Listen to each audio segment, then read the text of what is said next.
Object wise સાચું હોય પણ સબ્જેક્ટ વાઇઝ સાચું ન પણ હોય. પહેલા નંબરમાં ક્લિયર, બીજા નંબરમાં correct, subject wise correct, object wise correct, timing wise correct અને ટોન વાઇઝ કરેક્ટ.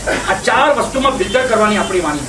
કરેક્ટ એટલે કઈ રીતે? પહેલા નંબરમાં ઓબ્જેક્ટ વાઇઝ કરેક્ટ, બીજા નંબરમાં સબ્જેક્ટ વાઇઝ કરેક્ટ. ઘણીવાર એવું બને કે ઓબ્જેક્ટ વાઇઝ સાચું હોય પણ સબ્જેક્ટ વાઇઝ સાચું ન પણ હોય.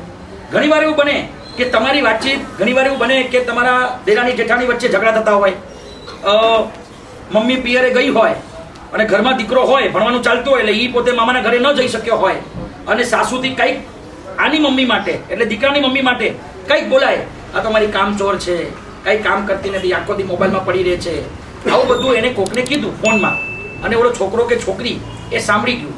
આમ જોવા જઈએ તો ઓબ્જેક્ટ વાઇઝ સાચી વાત છે, સાસુ બોલ્યા જ છે એટલે દાદી બોલ્યા જ છે. હવે એ છોકરો કે છોકરી એની મમ્મી જ્યારે પિયરેથી ઘરે આવે અને ત્યારે છોકરો કે મમ્મી તને ખબર છે દાદી આવું બોલતા હતા કે આ તો કામચોર છે, આ તો વાતચીત, આ તો આખો દી મોબાઈલમાં જ પડી હોય છે, કંઈ કામ કરતી જ નથી. બરોબર, શું થાય? મને કહો, શું થાય? શું થાય? સાસુ અને વહુ વચ્ચે કેટલો મોટો ગેપ પડી જાય. હવે એ છોકરો જે બોલે છે ઓબ્જેક્ટ વાઇઝ સાચું, કેમ કે વસ્તુ સાચી હતી, ખોટી તો હતી જ નહીં, પણ સબ્જેક્ટ વાઇઝ ખોટું છે.